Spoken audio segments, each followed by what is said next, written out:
Alleluia.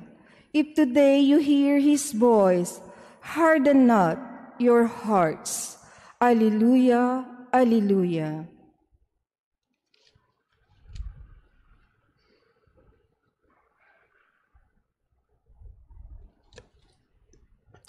The Lord be with you. And with your spirit. A reading from the Holy Gospel according to Saint Luke. Glory to you, O Lord.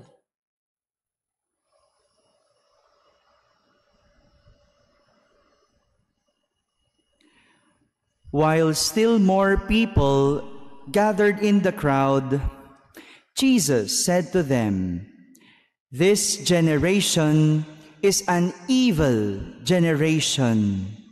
It seeks a sign, but no sign will be given it except the sign of Jonah. Just as Jonah became a sign to the Ninevites, so will the Son of Man be to this generation. At the judgment, the Queen of the South will rise with the men of this generation, and she will condemn them, because she came from the ends of the earth to hear the wisdom of Solomon. And there is something greater than Solomon here. At the judgment, the men of Nineveh will arise with this generation and condemn it, because at the preaching of Jonah, they repented. And there is something greater than Jonah here."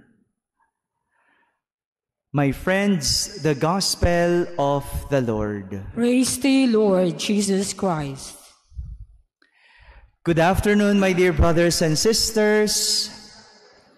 A very striking statement from Jesus was heard in our Gospel for today, pertaining to the people who were following him. Jesus told them, they are an evil generation because they seek sign from him. Meron po ba ditong mahilig manghingi ng signs? If you are one of them, listen to this.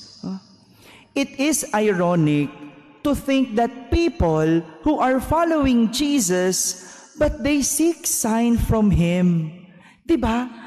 Parang ang hirap i-reconcile sa isip nun.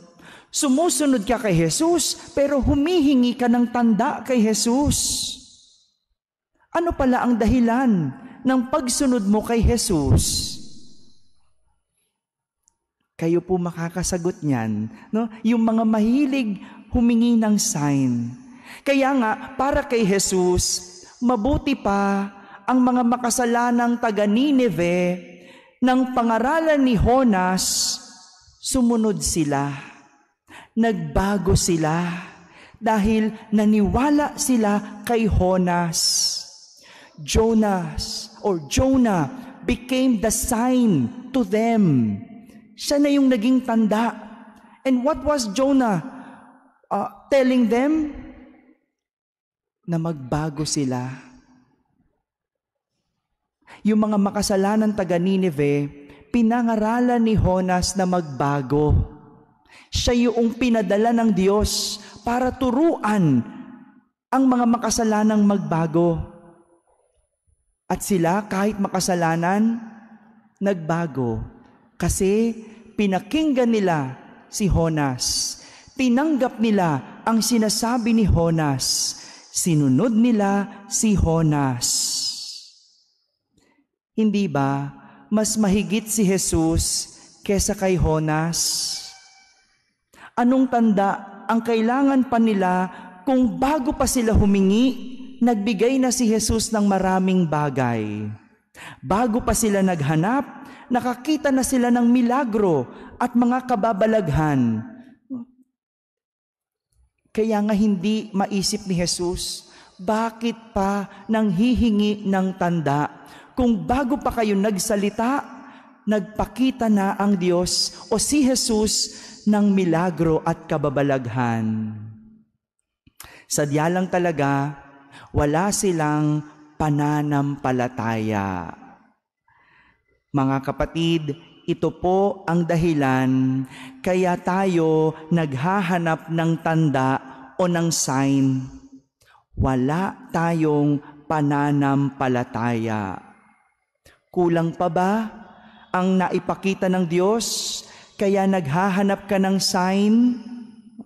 Ano bang mga sign hinahanap natin? Puting rosas, paru-paro, amoy ng sampagita, bahaghari, violet na sky. Tingnan mo yung mga ating mga sign na hinihingi, no? Kung titignan natin, yung mga hinihingi mo yun, di ba, sa'yo lang din galing. Ikaw lang din ang nagbibigay.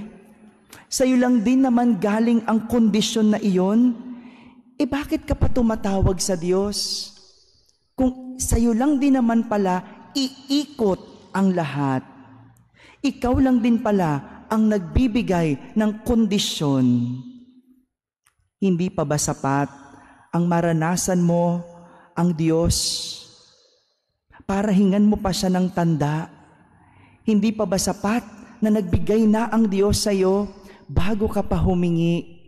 Bago ka pa naghanap, marami na siyang naipakita. Mga kapatid, ang kawalan ng paniniwala sa Diyos ay kawalan ng tiwala. At kung walang tiwala, wala ring pananampalataya. Magkakadugtong po ang lahat. Kung hindi ka naniniwala sa Diyos, wala ka ring tiwala sa Diyos. At kung walang tiwala sa Diyos, wala ring pananampalataya sa Diyos. Tandaan, walang ibang tanda kundi si Jesus. Kaya lang naman tayo humihingi ng tanda kasi gusto nating makasiguro. Gusto nating makasiguro na hindi tayo pababayaan, hindi tayo mawawalan, hindi tayo kakapusin. Pero si Jesus ang ibinigay na tanda ng Diyos. Ibig sabihin, natamo niya ang dakilang kaligtasan, isang tanda na kailanman hindi niya tayo pababayaan. Huwag ka nang humingi ng tanda. Ikaw ay maniwala. Ikaw ay magtiwala. At sa huli, ibigay ang iyong pananampalataya. Amen.